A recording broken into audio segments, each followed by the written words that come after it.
Good afternoon. Welcome to Cardiac Wonderful Wednesdays. And today's topic will be when the right heart fails, and really appreciating what the right heart contributes in terms of our critically ill patient population and how we're going to evaluate when there's failure, really using simple tools like CVP.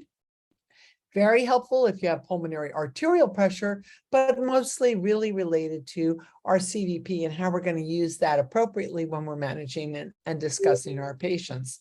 So it's always really important to think about why it is that you actually even care about right heart failure. Most of us talk about left heart failure, left ventricular efficiency, left ventricular dysfunction.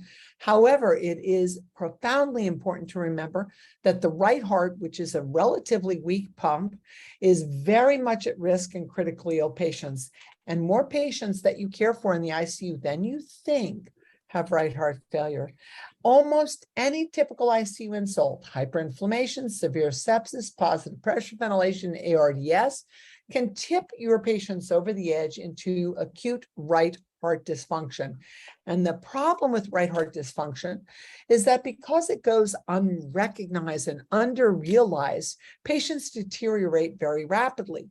Now, they become quite hypotensive because they don't actually accommodate LV filling, and also because we're giving them volume, we're giving them positive pressure, and we create more and more and more right ventricular dysfunction, but we see it as hypotension.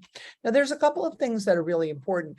Some of the beauty of what I've been really hearing and seeing here at the European meeting in intensive care is very much in line with what I've been talking about for a long time, which is LV function is different than RV function, and that what we have to be aware of is introduction of early low-dose vasopressor, but not actually rapid titration up to high numbers, because that causes such severe LV limitation as well as RV limitation. And too little or too much fluid can cause big changes in the stroke volume and the cardiac index, and of course in gas exchange at the pulmonary bed. So really, really important for us to remember that the right and left heart work in synergy together. They have a wall that separates them, that's the septal wall. And normally the septal wall bows over to the ventricle. When we have RV failure, the septal wall bows over into the left ventricular chamber. And that causes an alteration in the LV shape, and it significantly, profoundly reduces left ventricular stroke volume. So really, really important for us to remember this and to remind ourselves that even if we're monitoring CVP or wedge pressure that our individuals often are facilitating fluid creep into the interstitium. They develop interstitial edema in the pulmonary bed and the systemic bed at relatively low pressures. So really important to remember about the right ventricle. The right ventricle has very separate and distinct characteristics from the left ventricle. First and foremost, because the right ventricle typically is not taut during contraction, so it's not a tight muscle, you have blood flow to the myocardium of the right ventricle relatively continuously through diastole and systole because the muscle itself isn't very tight. The right ventricle itself doesn't have to generate much work or much wall stress, does not require a high level of oxygen demand, and it generates a much lower systolic pressure as long as everything is right in the pulmonary vascular bed. Has less effective homogeneous or heterogeneous autoregulation. In other words, it really doesn't have a way to adapt when you increase the resistance of the pulmonary vault, that's the afterload, or you increase the volume load, that's the preload. There's not very effective autoregulation of the right ventricle. It's a big floppy pump. And so when you increase afterload, it becomes floppier. When you increase preload, it becomes floppier. Very, very, very important. And single most important issue is for us to always consider that RV function is significantly and profoundly decreased whenever the pulmonary vasculature is more constricted.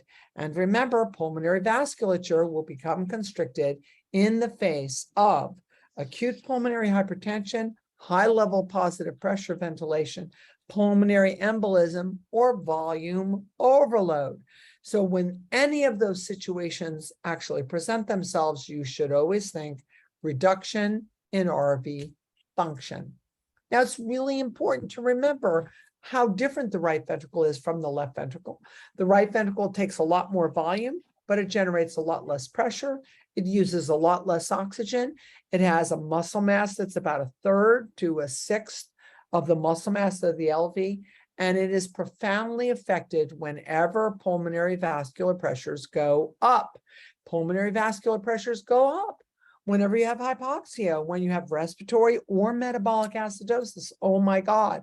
When you have, of course, respiratory acidosis with hypercapnia, and whenever your strategy is to increase PEEP, to put patients on pressure control inverse, to put patients on APRV, to put patients on even high frequency oscillation, all of that will increase pulmonary vascular resistance and put an incredible burden on the right heart.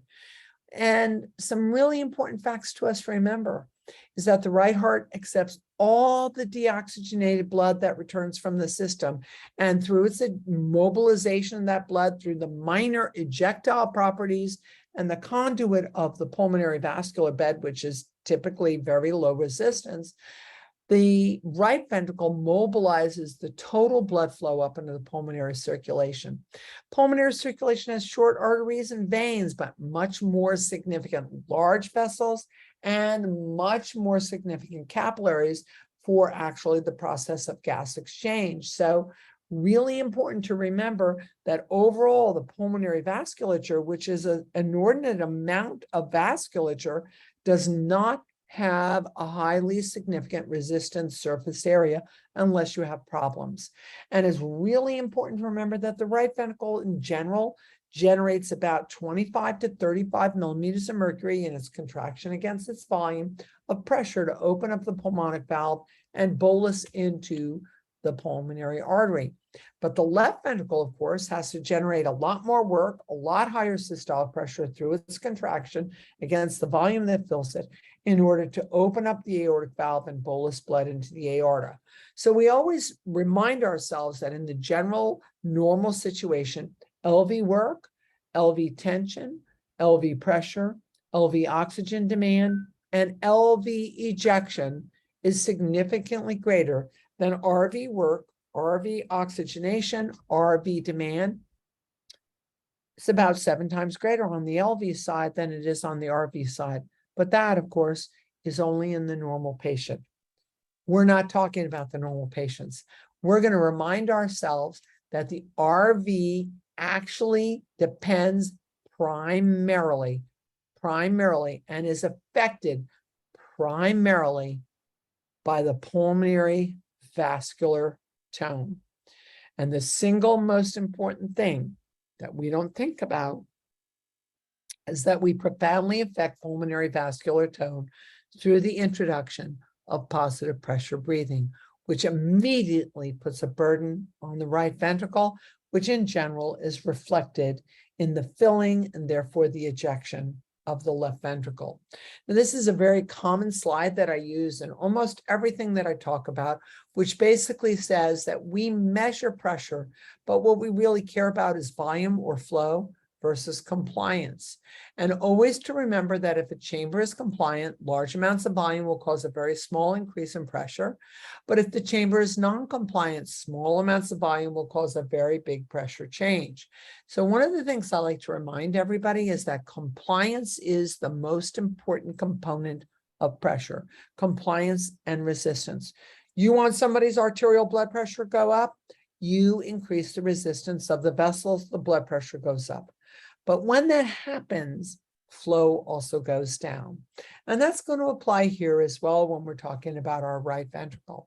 So we want to remind ourselves that normally the heart, particularly the right ventricle, the bladder, the lungs, the veins, these are all really compliant chambers. You can put big volumes in there with little change in pressure. What I want you to remember, so let's just talk about the right heart here, nothing else, that when we look at central venous pressure with an open, with a functional tricuspid valve and a functional pulmonic valve, your central venous pressure reflects volume in a compliant chamber.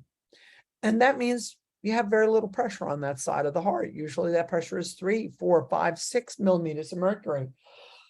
But as the right ventricle becomes non-compliant, the pressure will go up. Even with small amounts of volume, the filling pressure of the right ventricle will go up. So when we convert our ventricle into a resistant chamber, and we do that by the application of positive pressure ventilation, by the patient's endogenous method of increasing their heart rate, which decreases compliance, the chamber becomes more resistant. And as the chamber becomes more resistant, very little volume will yield a higher pressure. So really, really, really important when we're considering how we're managing our patients and what we actually can contribute to their care. So let me reiterate what I've said. Pressure is what we measure. It's not really the most important measure. And in our minds at the bedside, we must remember that pressure is about change in volume and change in compliance. And the greatest of these is change in compliance. And when you give patients fluid resuscitation, you are resuscitating their stroke volume and their cardiac output, but that will most likely not resuscitate their blood pressure. The thing that resuscitates blood pressure is vasopressors. So as you constrict the chamber, the pressure in that chamber goes up because the chamber has been made smaller. Now, that's exactly the truth when it relates to our ventricular function and our ventricular pressures. Is just for us to remember that when compliance changes, the filling pressure and the ejection pressure are going to go up. Filling pressure is what we call preload. Ejection pressure reflects afterload. Now, we certainly can appreciate, and we've heard probably 100 times about patients who have chronic pulmonary arterial hypertension, but that's not really what we're talking about here. What I want to remind you is that the RV does not cope very well with any acute insult. The RV does not cope well with an increase in afterload. Remember, the most common afterload increase in our patients is positive pressure ventilation, but another afterload increase could be pulmonary embolism, and a larger one, a submassive or massive pulmonary embolism. So really important to remember with non-chronic pulmonary arterial hypertension in the ICU, the three things that we see the most egregiously affecting the RV compliance and therefore the filling of the RV and the emptying of the RV, of course, acute and chronic pulmonary embolism, but ARDS and the consequential ventilatory strategies that we apply. So incredibly important, should always be in the front of your mind when you're dealing with critically ill patients who are on positive pressure ventilation. Now, really important to remember that the purpose of the RV is to fill and then to empty into the LV in order to support LV function. So really, really important to remember that the design of your RV is to be very compliant and accept volume load with very little pressure. So I always say the same kind of thing. I'm going to cannulate Nichelle. Nichelle is a healthy young woman. I cannulate her. Her opening central venous pressure is 2. She has a heart rate of 60. She has a great right heart. She has no pulmonary hypertension. I can give her 4, 5, 6 liters of volume. Not that I want to, and not that I think that's great, but I could give her 4, 5, 6 liters of volume, and her opening CVP, which was 3, is now going to be 5 because she has a compliant right ventricle. Now, that doesn't mean that's beneficial for her. It just means that her right ventricle is compliant. Well, now she gets some venostasis of volume in her systemic interstitium or pulmonary interstitium. She now develops a little pulmonary edema because of the hydrostatic pressure of all the volume that I gave her. So now I intubate her and I put her on positive pressure ventilation. As soon as I put her on positive pressure ventilation, I have now increased the work of the right ventricle, because now the right ventricle has to eject against a positive pressure, non-compliant pulmonary vault. And that means that we're going to transition from a low pressure in the filling of the RV to a much higher pressure in the filling of the RV. Now we can see that when we look at our patient's chest x-rays, right? When we look at the patient's chest x-ray, we can frequently see that the heart size becomes enlarged, that we have extravasation of volume into the pulmonary interstitium, and that we see an enlargement of the right and the left pulmonary arteries in patients who have a high degree of afterload and conceptually who have pulmonary arterial dilation and right heart dilation in critical illness. Now, the first thing we talk about when we think of this is, of course, really most importantly is going to be your chest x-ray. But something else we look at is the EKG. EKG is actually sensitive, but not very specific. And when I say it's sensitive, it means if you have these changes, you can be pretty certain that they are relating to right atrial hypertrophy or right ventricular hypertrophy. But we don't see it all the time. And we don't always see EKG changes that guide us to understand that there's a process in place that has caused right atrial enlargement or right ventricular enlargement. Now, when we look at right atrial enlargement, we're going to look at lead 2 and V1 to look at a spiky peak of our P wave. That's called P pulmonale, reflecting the right side of the heart. When you have right atrial enlargement, the right atria trying to fill the right ventricle, which may be overdistended or non-compliant. So the first thing we look for in an EKG is in lead 2 and V1, we look for P pulmonale, sharply spiked P waves that indicate an alteration in electrical current conduction in the atria. Then we also think about right ventricular hypertrophy or strain. Now, really, this is almost a non sequitur because it doesn't actually occur in all of your patients, and it actually doesn't even occur in some of your patients. It's actually relatively rare, and we never make a diagnosis of hypertrophy from an EKG, but we're going to become aware of the EKG signs and symptoms on electrical activation that might tell us that we have RV hypertrophy. So first and foremost, you get a big R wave in lead 1. R wave is bigger than the downward wave that follows it, which is the S wave. Also, you can get an R wave that's bigger than the S wave in V3 on the right side or V4 on the right side. And that's only if you're doing a right-sided EKG. So for most of us, we're going to say in V1, do you have more up than you've got down? You've got more up than you've got down, and it's narrow width. Can't be wider than 0.11. So more up than down, narrower than 0.11. That indicates to us that you have RV hypertrophy. So that's going to be really important. There's a lot of different things you can look at, but this is a really important concept. Wrong direction, voltage going to the right, taking a lot of voltage, but not much time. So in terms of width, less than 0.11, in terms of height, it can be significant. It can be greater than a millivolt or 10 boxes. And it's always bigger than the downward wave. Now that tells us right away that we're concerned about right ventricular hypertrophy. So you can have other things that tell you this, like incomplete right bundle branch block, a full right bundle branch block, although that will be wide. And also because your current of conduction is abnormal, your T wave will be inverted. So you're primarily upright. That means current going to the right heart, which is never normal, primarily upright, but not taking too much time, with an abnormality in repolarization, which means that the T wave is inverted. And that's going to be really important. Something else that we look at and we're concerned about in these patients is a right axis deviation. Talking about right axis deviation, I love to talk about it, but it's really beyond the time and topic of this talk. So now let's look at a patient with right ventricular hypertrophy and strain. So first and foremost, what I'm looking at here, so let's start, actually, I'm going to start with lead 2 and V1. I can see in lead 2, I have this spiked looking P wave. It's not rounded like P waves normally are. And I see it also in my V1 lead. So I believe I have right atrial hypertrophy. And then when I look at V1, V2, V3, and V4, I see that I have a great big upright and a very small downward. But the time for that is not long. It's less than 0.11 seconds.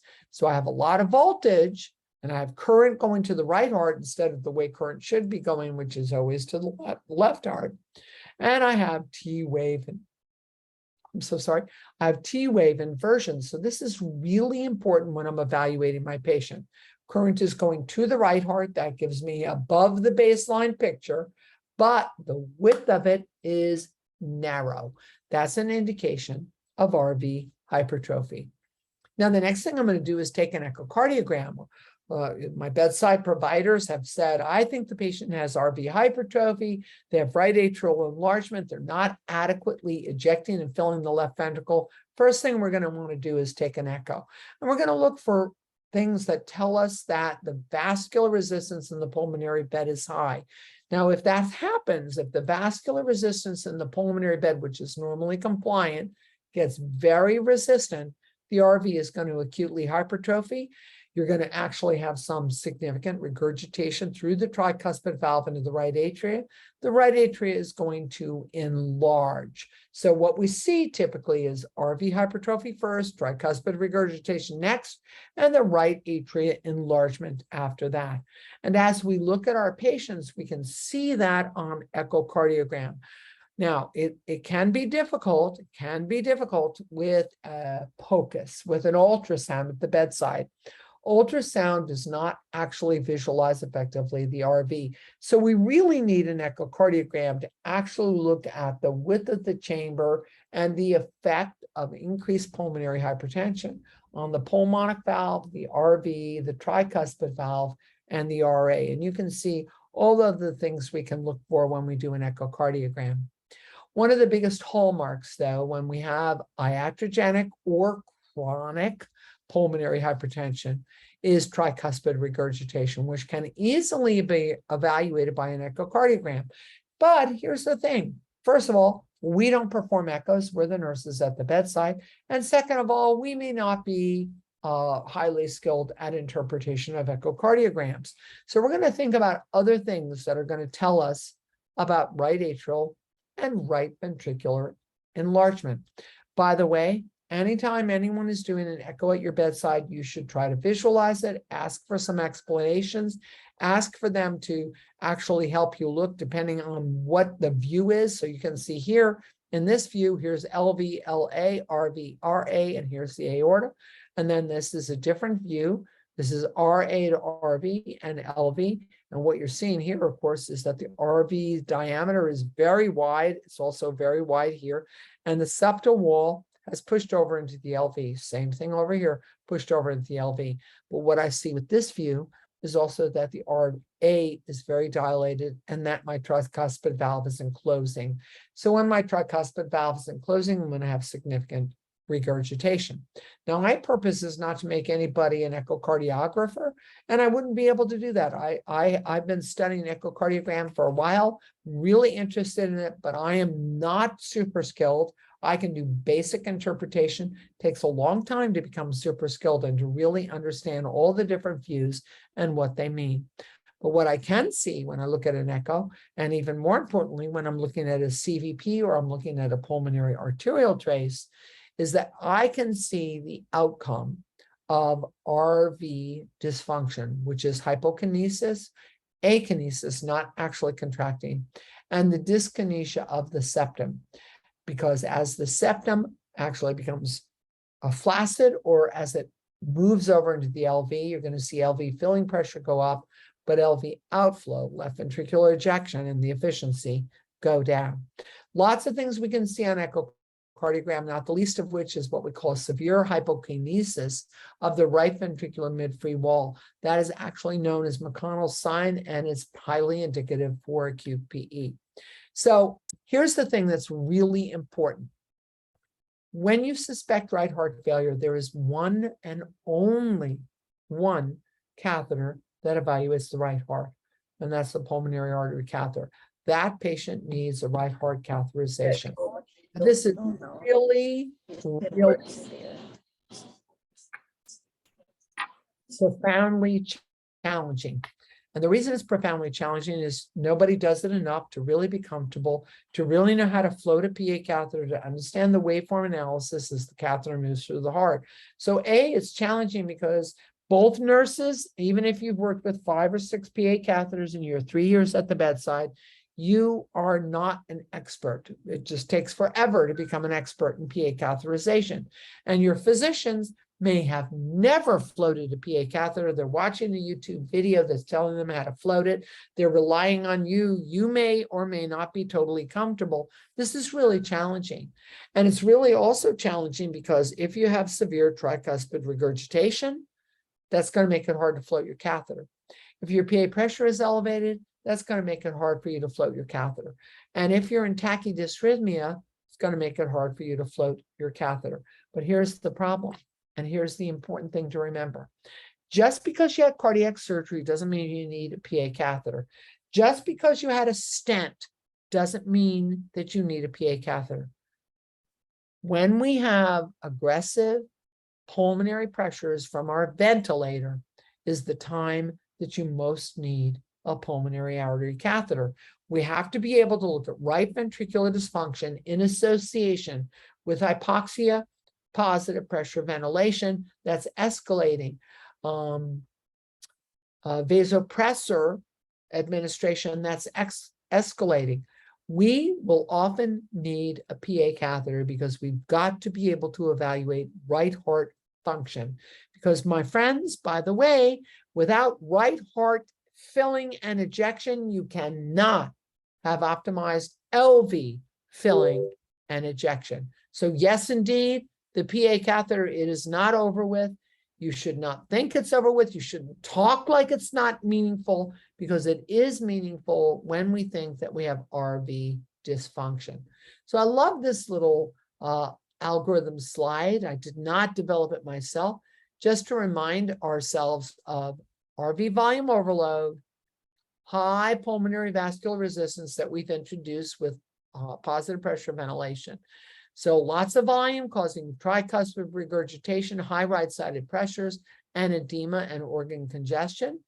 And when we are actually increasing the resistance in the pulmonary bed, putting a pressure overload on the right ventricle, promoting RV dilation, lots of additional stress, and the septal wall moving over into the LV. So these actual aspects really end up with significant problems for our patients. They have refractory hypotension. You might have given volume, that made them worse. You give them a vasopressor, that may make them worse. Always step back from that situation and ask the question, does my patient have RV dysfunction? Okay. Now, most of the time with RV dysfunction, your patient is going to look wet. They have venous congestion, they've increased their weight, they have increased CVP, they have pulmonary edema, they have abdominal edema, they have a lot of fluid creep, and as fluid goes into the interstitium, they further compress their arteries, and it makes it harder for them to have good arterial blood flow. So this is really a physiologic and clinical critical thought analysis to what it is you do every day at the bedside. You give volume, but most of the time you give volume without thinking. Give vasopressors, and most of the time you titrate up in order to drive up the mean arterial pressure, but you need to really be looking at what the aspects are, increasing resistance to LV ejection, and the venal volume overload that occurs when we are doing our therapeutic interventions. In general, not always, the majority of your patients who are critically ill are arterial dry and venous. They are arterial dry, urine output's down, MAP is down, stroke volume's down, blood pressure's down, but they are interstitially and venous wet. CVP is up, wedge pressure is up, their body weight is up, they have pulmonary edema, they have systemic edema. When you see that, you say, oh, my patient's arterial dry, but venous wet. You should always be thinking right ventricular dysfunction. Always be thinking right ventricular dysfunction. Okay, well, one of the most important things that we do, and that we do no matter where we work, is our patients get a central line. Remember that the brown lumen on the central line belongs to me. It belongs to me as the bedside nurse. I'm going to hook that to continuous monitoring. I don't need a physician to tell me to monitor a catheter that's been placed in my patient. I don't need a doctor's order. I'm going to hook to my pressure tubing. I'm going to assure that my transducer is always leveled to the right atria so that I can validate my information. And I'm going to always monitor central venous pressure. Now, central venous pressure has an average. That's the mean pressure that's required to fill the right heart. But very importantly, it has two really significant waves. Electrically, after the P wave, so I'm drawing a line down from the P wave that intersects with my CVP. Electrically following the P wave, so during the PR segment, I have right atrial contraction, and that gives me a pressure increase in the right atria known as the A wave.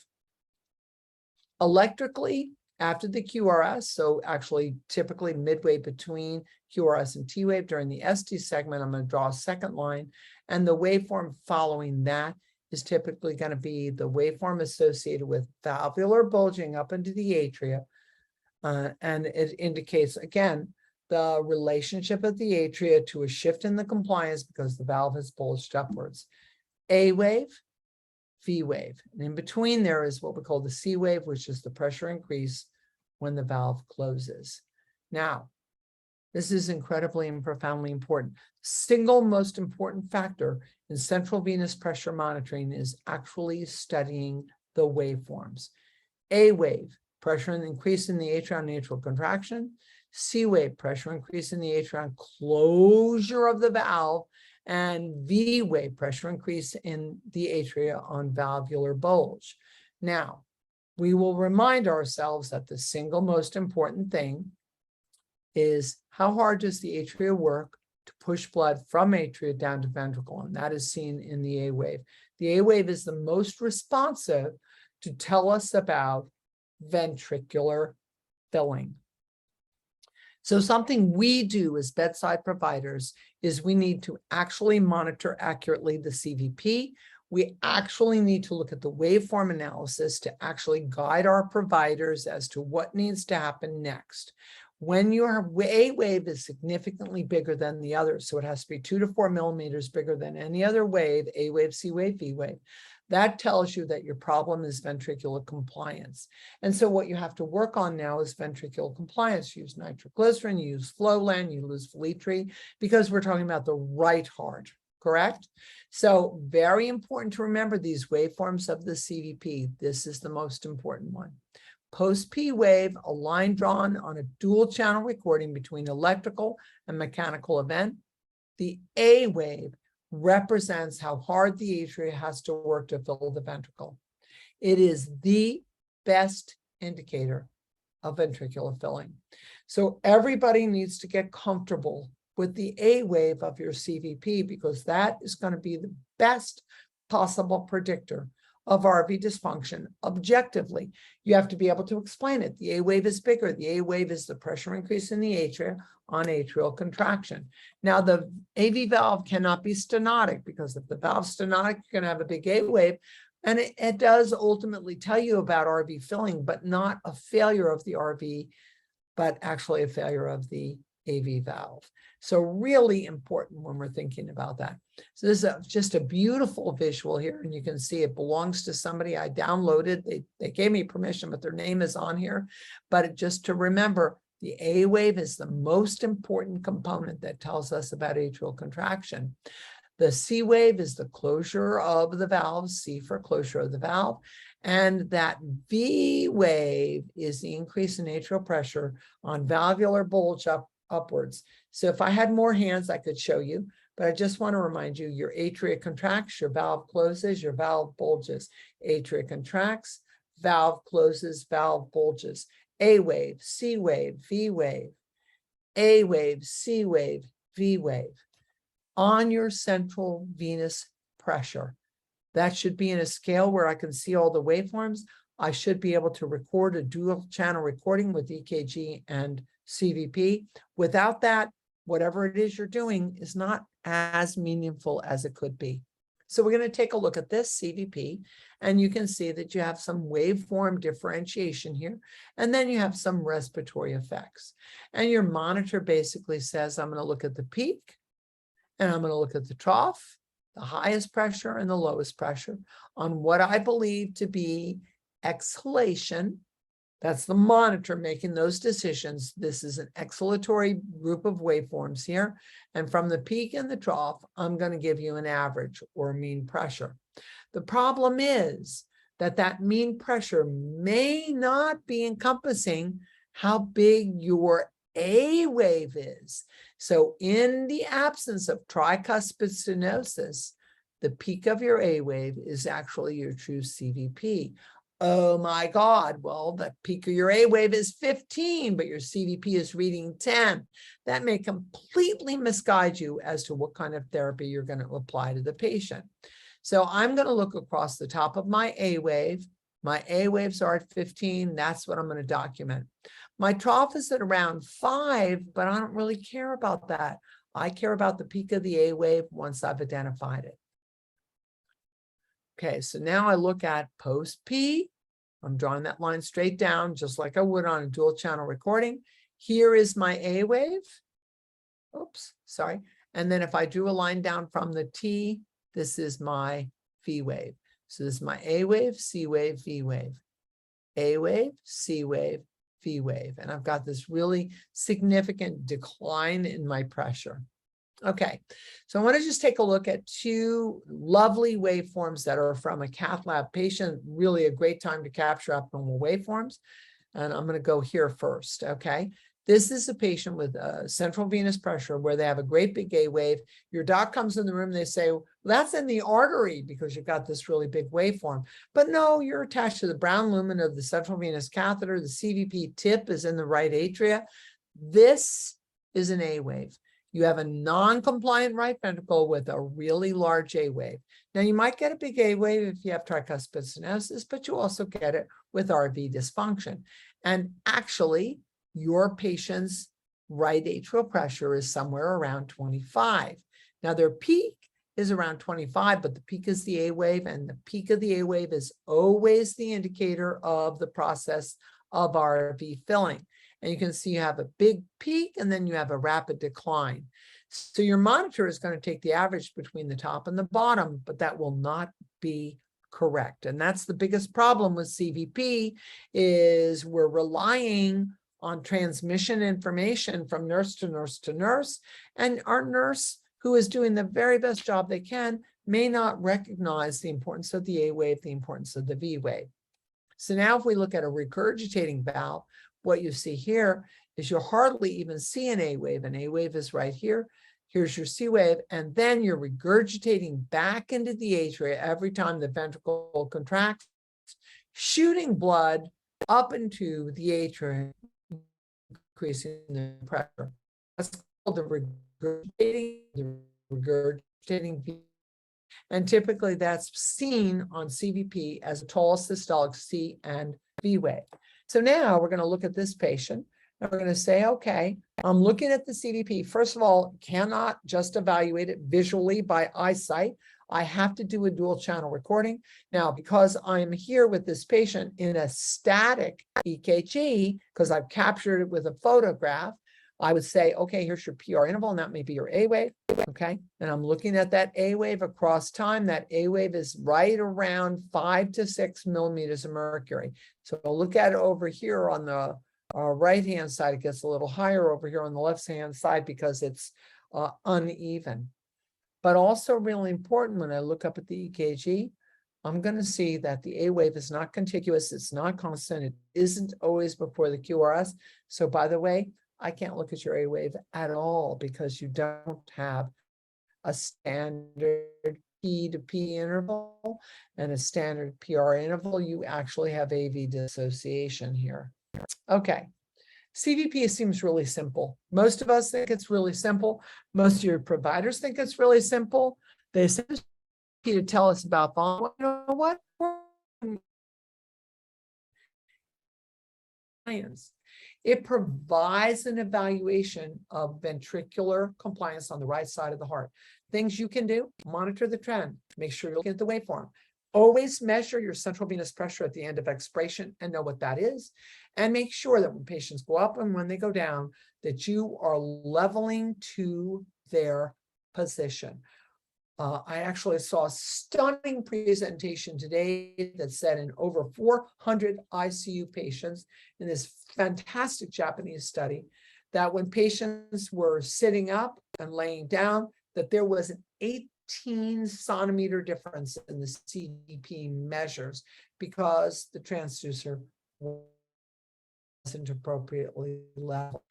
that's something that you can do. You can always make sure you're level to the mid-axillary line. You're to the mid-axillary line. You're always going to measure it at expiration. You're going to understand that trend's important. Always going to look for your A wave. CVP seems simple, but it's complex. And by making it simple, we've lost the value of our data. So you can see here that you have waveform variation in your central venous pressure. You should always waveform variation. If you're not seeing it, your scale is too big. Make your scale smaller so you can actually see your significant waveforms. Something else that's really important that can help you actually evaluate the right heart is to be sure that you are reading the pressure at the correct time. So when our patient is breathing spontaneously, they're breathing with negative pressure, and that makes the cardiac pressure drop because the thoracic cage has expanded, the ventricle has expanded, and the inspiratory pressure makes the cardiac pressure drop. So that's only on a spontaneous patient. That's only on a spontaneous patient. And we care a lot about this because it tells us about ventricular compliance. So with negative pressure breathing, we always read the higher average number than the lower average, which is associated with inspiration. Okay. Now, we're going to take a look at spontaneously. Then we're going to say this lower pressure is not going to be valued by our monitor. Looking at is the peak and of that pressure, and the monitor is going to give me an average mean arterial pressure of 10. Okay, but really important. I know a lot of you learn this, and it's okay. You learn this. I don't know that it's the best way. Is just to remember that if your patient's on a ventilator, you're going to read expiratory pressure at the lower level.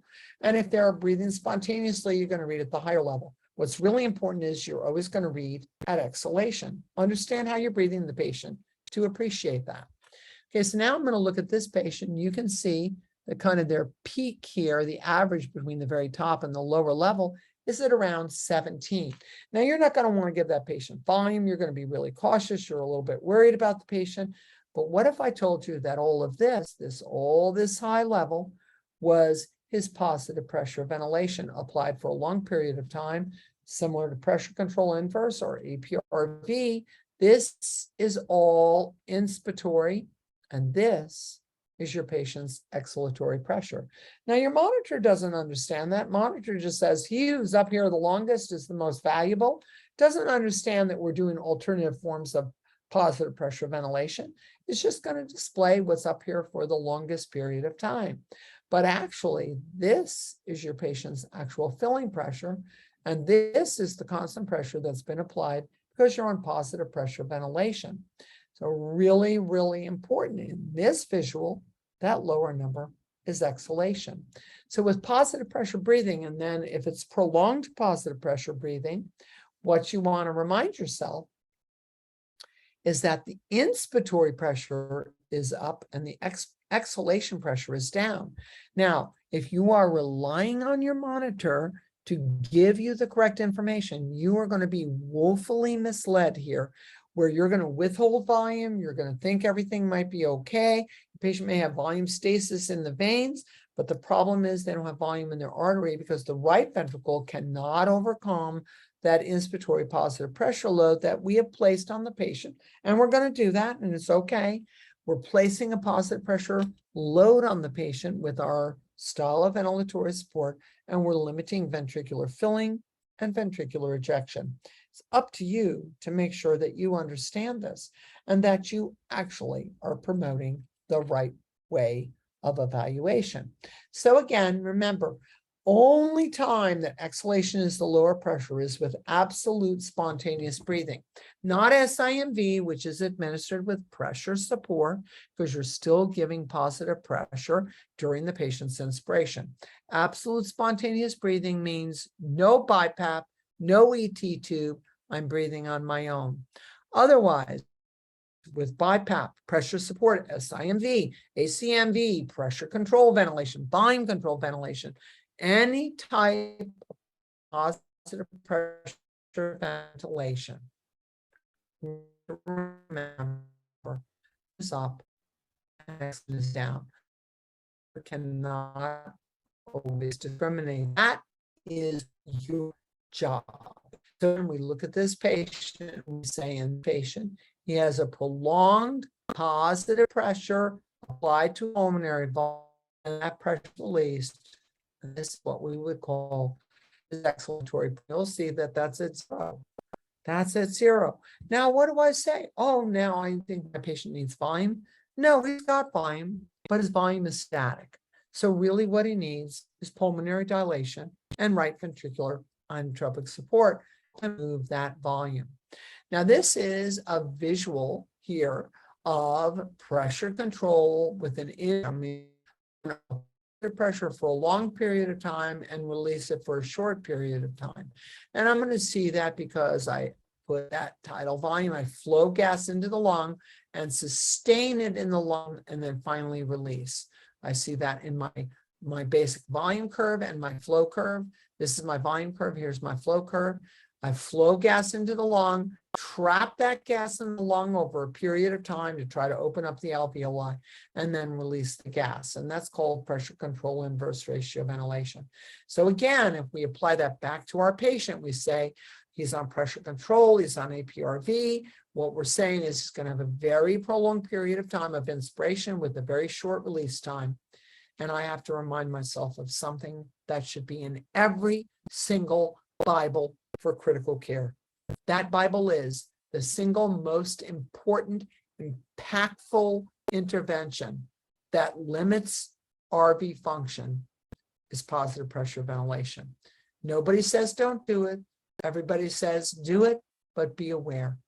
When you apply positive pressure and sustain positive pressure, again, high PEEP, BiPAP with a high EPAP, APRV, pressure control inverse, whenever, and when I say high PEEP, I mean anything greater than 10, okay?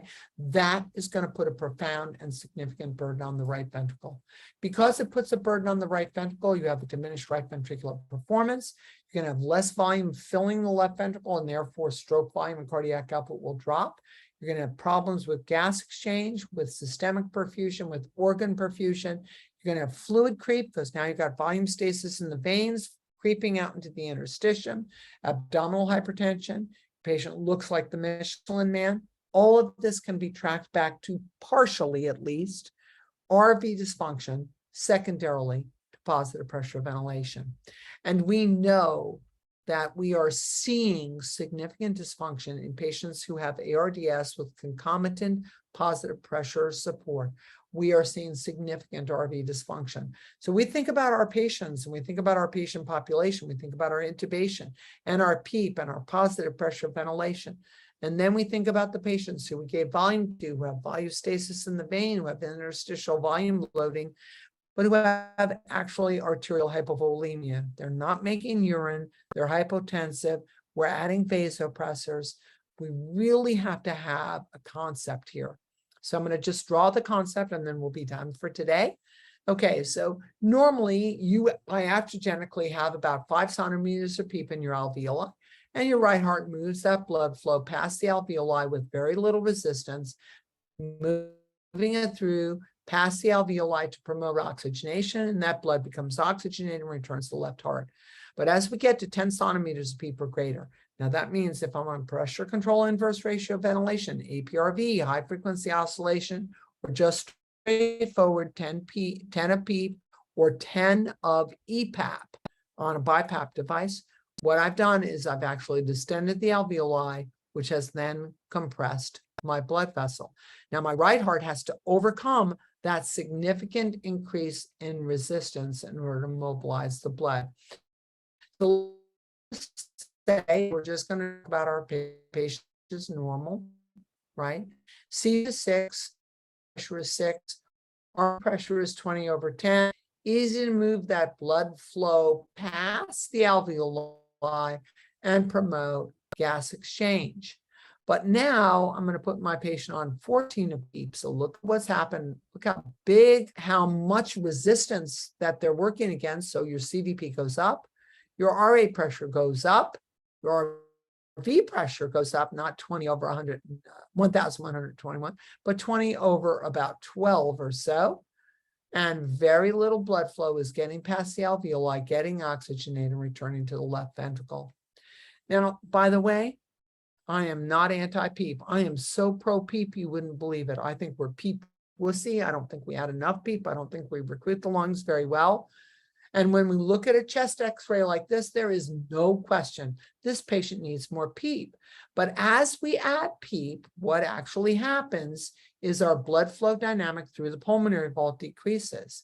That's why when you're adding PEEP, you should always be thinking about pulmonary dilation or RV inotropic support. So dobutamine plus Feletri or Flolan or nitric oxide, because what you really have to do is match that positive pressure that you're applying to open the alveoli with a pulmonary dilation and an RV ejection in order to improve the outcomes for your patient. I love this visual. I just think it's so incredible and thoughtful and meaningful. Okay. So when we talk about somebody who has low PEEP, that's going to be PEEP less than 8. Low PEEP, they can have a cardiac index of 2.6, but once you get to a PEEP of 8 or above, they're going to have a decrease in their cardiac index of 1.89. Now, let me talk about what that means to you at the bedside. At the bedside, your doc has said, okay, we've got to recruit the alveoli. We're going to increase the PEEP from 8 to 12. They increase the PEEP to 12 and the patient's blood pressure drops.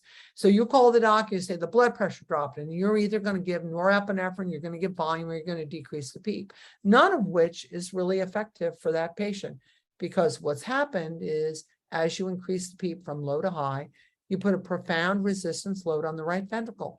So you need the PEEP, but now you need right ventricular support. You might need pulmonary dilation. If you take a look at the work of the ventricle against low PEEP, it's around 22. Its normal is 20 to 30. And with high PEEP, the work has dropped. You've created RV dysfunction. So a really important perspective. These are also very valuable, these pieces of information, but they require a calculation at the bedside. Here's what I'm going to tell you. When you add PEEP and your patient drops their pressure, the probability is that you might have intermittent, transitory, or sustained RV dysfunction. Help the RV to overcome the PEEP. That's the most important thing that you can do. So we always want to remind ourselves that as we increase afterload and we apply that to the RV changes its shape, it changes its volume. The septal wall shifts over to the left. The LV is relatively empty. The RV is relatively full. And this is going to create a downward spiral of shock. Your patient is going to deteriorate and get worse and worse and worse. So I do want to remind you that whenever you see a low CVP, you always need volume. But when you see a high CVP, that is not typically that your patient has a total body volume overload.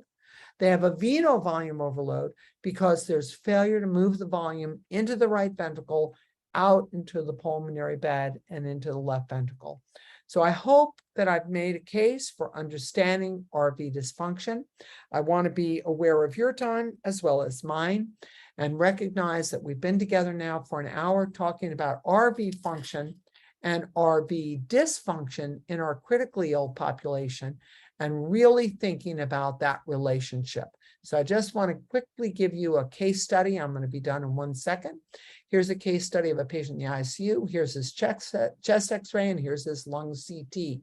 He's admitted through the ED, conscious and oriented, but very significant respiratory distress, using lots of accessory muscles to try to overcome the loss of his compliance.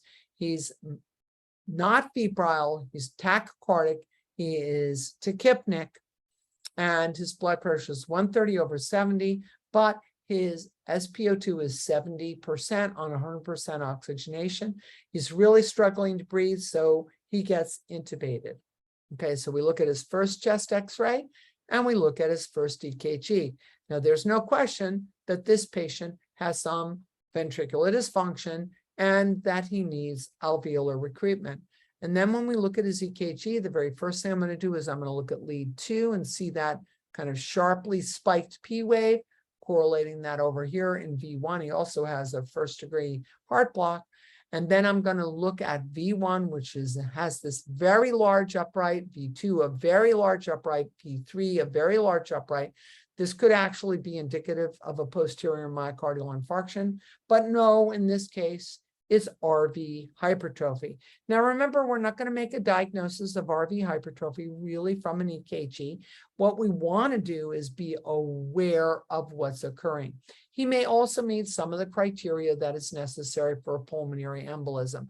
But very first thing we're going to say is that we have a patient, A, who has a right axis deviation, B, who looks like he has RV hypertrophy, C, who looks like he has right atrial hypertrophy. So now I'm going to look at some strategic points for this patient. So first, he gets 20 mLs per kg, no vasopressors, no pulmonary dilator, no inotrope. 10 a.m. in the morning, his PEEP is at 6. He's gotten that 20 mLs per kg. Now we have some fluid shift into the interstitium. His chest x-ray is getting worse. At 1 p.m., we've increased PEEP to 12.